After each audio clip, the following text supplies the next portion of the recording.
Hello everyone, Nev here, and today I got a really cool deck. So I just bought this for myself. I had two decks that were at the top of my wish list for Christmas, and I was pretty sure my husband was going to get me one of those decks, and he did. And I thought to myself, okay, whichever deck he doesn't get me, that's what I'm going to buy for myself in January. So he got me the Eldritch Overload Tarot, which I talked about in a previous video with my Yule haul. And so for January, I bought the Goblins and Gardens Tarot deck, and I'm really, really, really excited about this. I will admit that I have already gone through this. I've shuffled, so it's not in order. I came in really nicely packaged, a package. So I'm just going to set that to the side here. The backs are pretty cool. I can't remember if I read this somewhere, but I think these are strips from like old D&D books, and I think that's what this is. And how the backs were made. So I think a lot of people might think this is like really chaotic, but I actually really like it. So I really like the backs. I think they're fun, and I think they fit with the deck. And the edging is really nice. It's this gold finish, but it's not that hard gold. It is very easy to shuffle, and it doesn't hurt my fingers. And the size is not too bad. I can easily shuffle this and bridge. So I have very, very small hands. These are very bendy and linen. So that's enough talking about the cardstock here.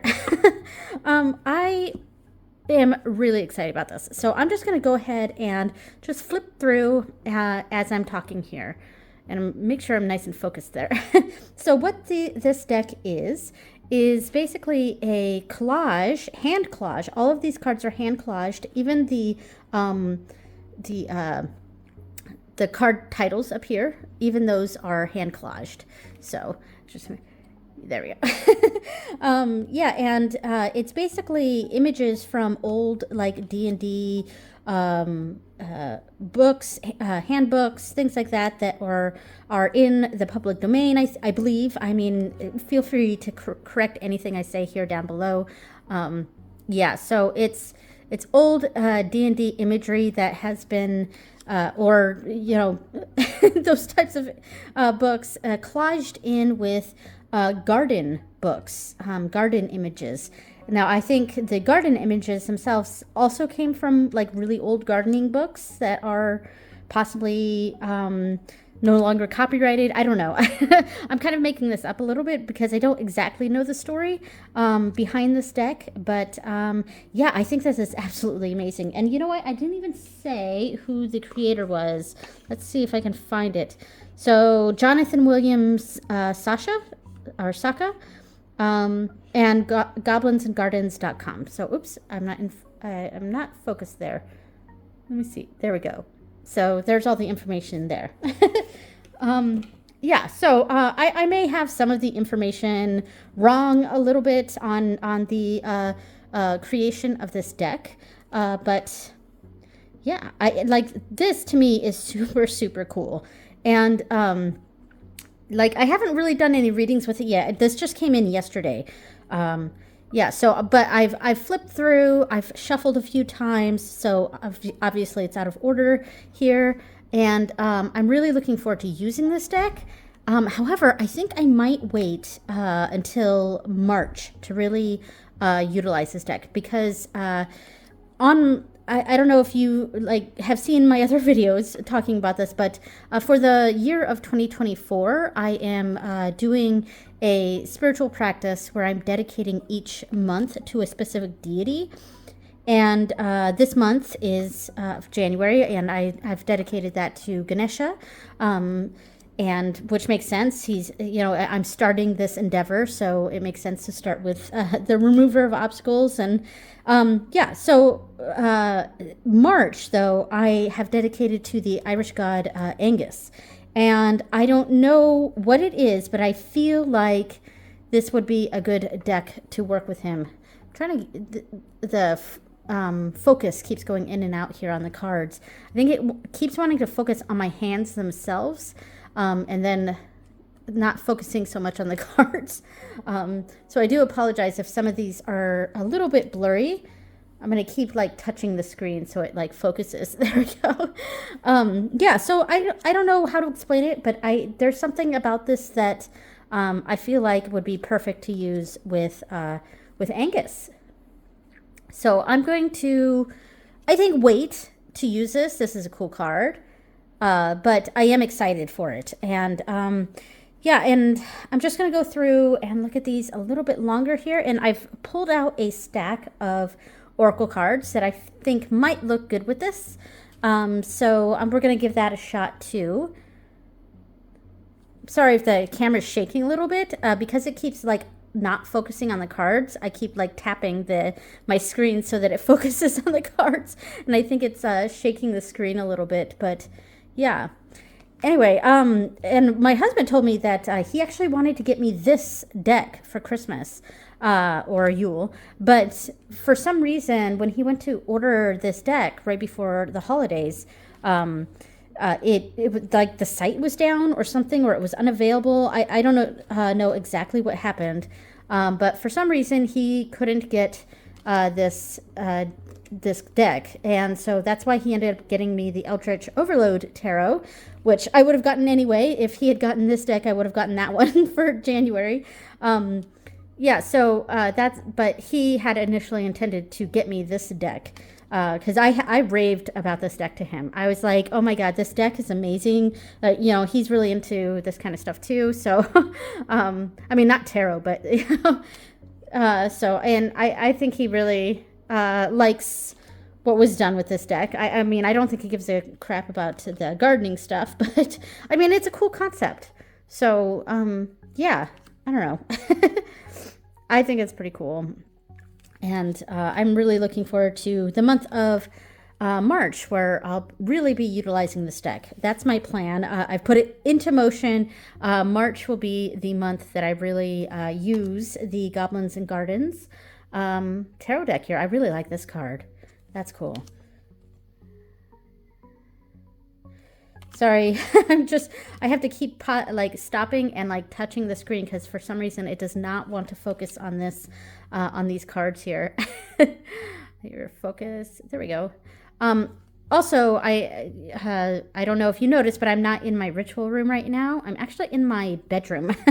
And that's because we've had a lot of house construction going on in our house right now. We're getting our siding replaced and all of the windows in our house replaced. So there's been a ton of construction work, and I have a couple windows in my ritual room, and because of that, I had to, you know, we had to move bookshelves and move desks and things like that out of the way so that they could replace those windows. And so right of this moment, my ritual room is not accessible. But they're done with the windows, for the most part, and so I'll probably be able to move back in there fairly soon. This is a cool card. Look at this one. That's cool. Yeah, I like this. This deck is pretty amazing. What a cool concept. Like, who would have ever thought to match like D&D books and the art in those sorts of books with with garden imagery. I mean, but somehow it works and it's neat, and I don't know. It's fascinating to me that this was such a that even came to mind for someone, you know. I think it's really neat. And I would have apologized for any banging or anything like that you hear right now, but today specifically, no one's actually here, so other than our family, so no construction workers today, thankfully. So I'm taking this chance to film a video here or there. I also filmed another walkthrough of another deck that I got, a Japanese deck, and that will also go up. I don't know if this one's going up first or the other one's going up first, but and there's a lot of banging and stuff in that in that video, and Yeah, so I'm taking advantage of the fact that we don't have any workers here. Yeah, so I'm going to split this, and I'm going to grab a couple decks and see what this looks like as in pairing. All right, let me grab some decks. Okay, I wasn't planning on pairing this one with this, but speaking of the other deck that I got yesterday, it is this one, which is the Rujin Kado, which means the Dragon God cards. So this, I think this, I think this might actually look pretty cool with this. So let's check this out. I mean, this deck is a mini, so it is smaller, but that could look pretty cool with this, I think. What do we think of this? Maybe I should pull these to the side so it's not right in front of this. All right, there we go.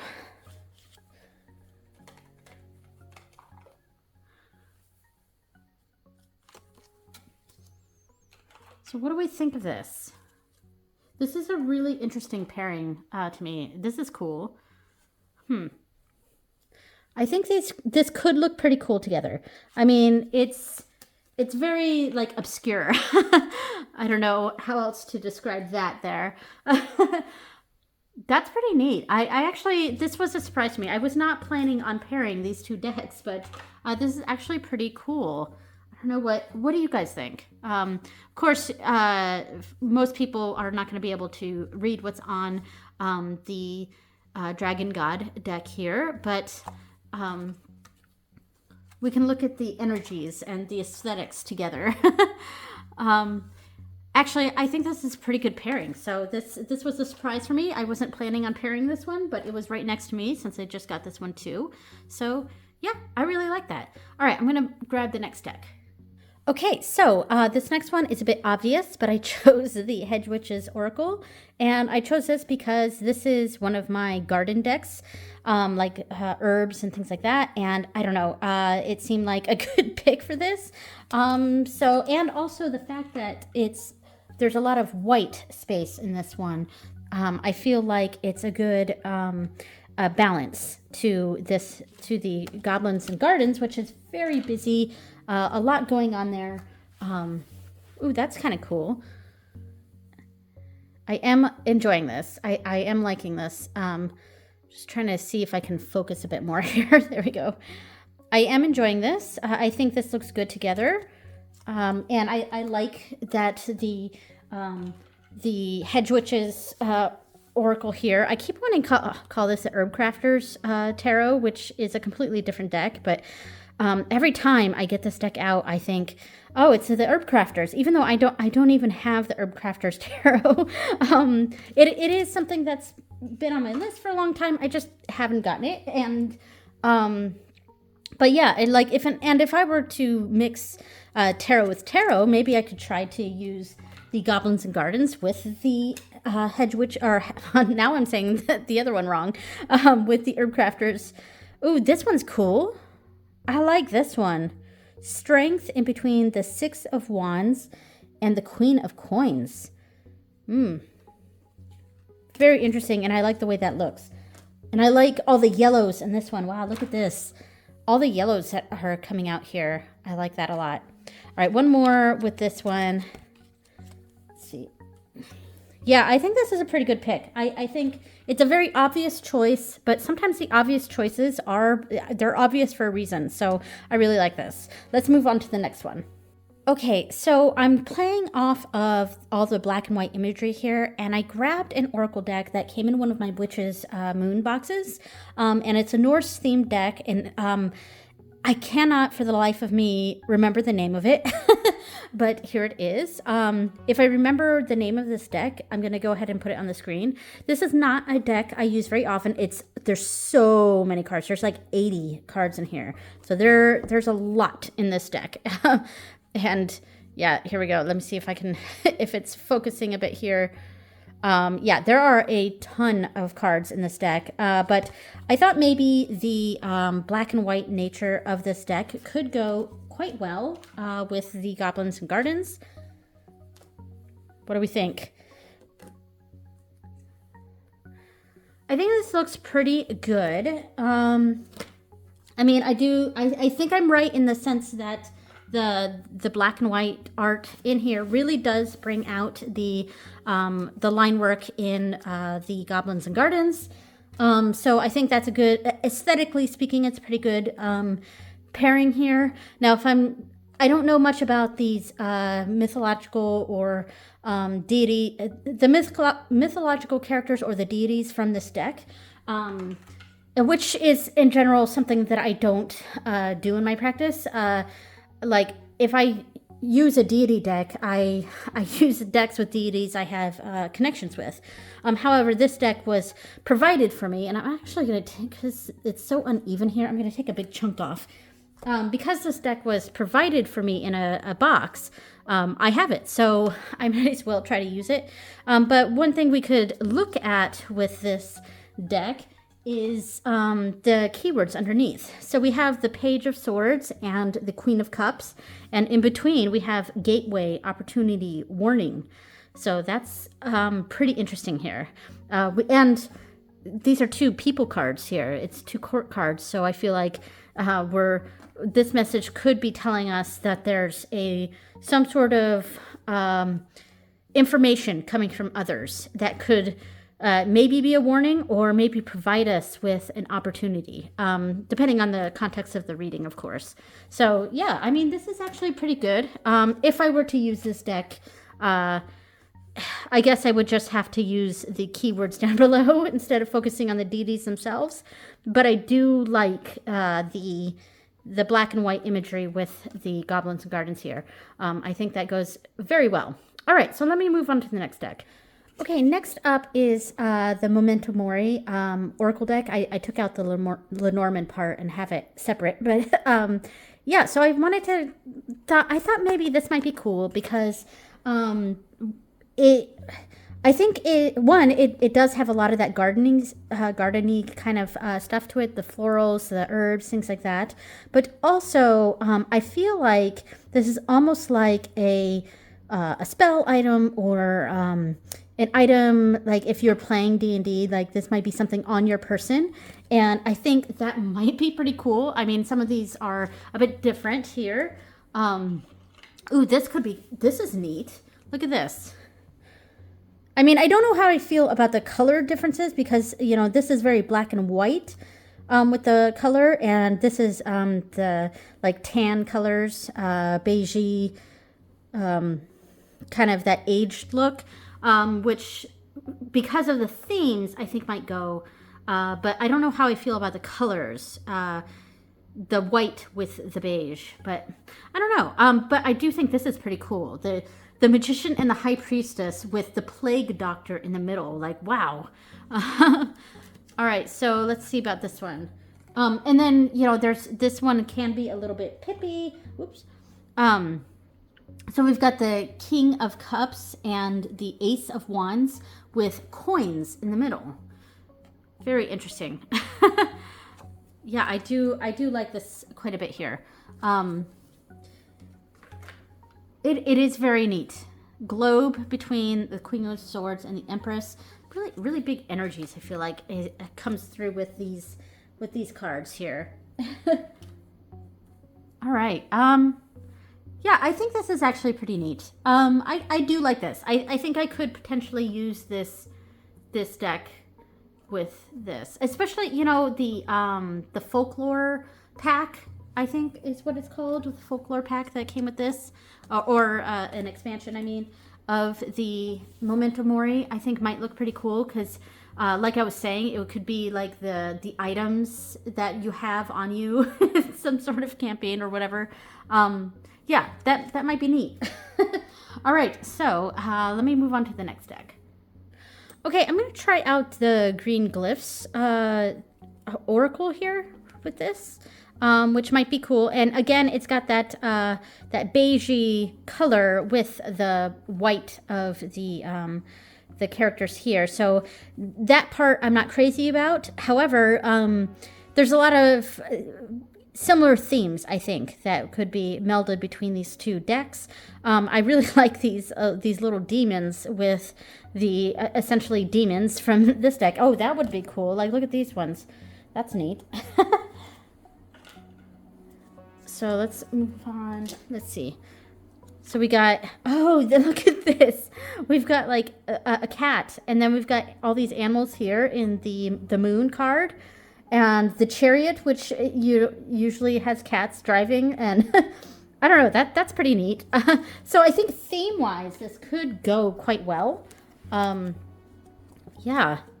So we got lantern in between the Three of Wands and strength, like a guiding light, or I think more, campaign wise, having that light to show us the way between the Three of Wands, because the Three of Wands is a journey, going on a journey. And so there we go. And then the light is bringing the strength. That's pretty neat, actually. So I don't know how exactly I like this one aesthetically together, but ooh, this is one of the shiny ones. So the door in between the Knight of Cups and the Knight of Wands. Wow. Oh, man. If I were reading this like a love reading, I would say to someone that they basically have two choices to make, person A and person B. And there's some sort of choice, or you got to go with the third option in the middle. That might be one way to read that. All right, one more. And we've got the hummingbirds in between the Nine of Swords and the Nine of Cups. Very interesting. So I do like this one. Yeah. Aesthetically, I'm not sure how I feel about it, though I do like how this one is very pared down compared to the busyness of the Goblins and Gardens. All right, let's do one last deck. Okay, so I thought we could try the Oracle of the Radiant Sun. This is an astrological deck, and this is not a deck that I usually use like shuffled. This is a deck that I typically find cards in there to connect, because it's astrological based. In fact, I'm going to take half of this off because this is too much right now. There we go. So I actually think this card is really cool with this. Yeah, that's actually super cool. So I'm just going to move that to the side here. Yeah, I really like, there's something very esoteric about this, this combination here. Yeah, I think this works quite nicely. I'm a big fan of these two decks together. Like I said, this is not the Oracle of the Radiant Sun. It's actually not a deck I use a lot. But when I have used this deck, I've used it in a way that is not shuffled. Like I draw specific cards that I go through and look for those cards. Ooh, that's pretty neat. Let's see what the next ones look like with this. Ooh, look at that. Fortune with the Wheel of Fortune. and the Knight of Coins. I quite like that. Let's move to that one. Yeah, I mean, I think because this deck is so like esoteric, it kind of goes into, it feels like it's going into the lore of D&D with this. That's what it feels like. So I do think this could be a really cool pairing. Plus, it looks good together, too. And I think part of that is the sketchy, a lot of the line work in this, even though there's not like the black and not white with the herbs and stuff, it's still like sketchy artwork. And so I think with the line work sort of thing there, I think that actually goes really, really well. So, and I was pretty sure that I was going to have this feeling seeing this. Look at this. Wow, that's cool. I like this together. That's pretty neat. Okay, so I'm going to put these away. All right, so that is the Gardens and Goblins Tarot. Thank you so much for watching, everyone. I really cannot wait to use this deck. I've planned for it for March, as I've said, but I'm really looking forward to it. I might sneak it in here or there before March shows up. But yeah, thank you so much for watching, and I will see you next time. Bye.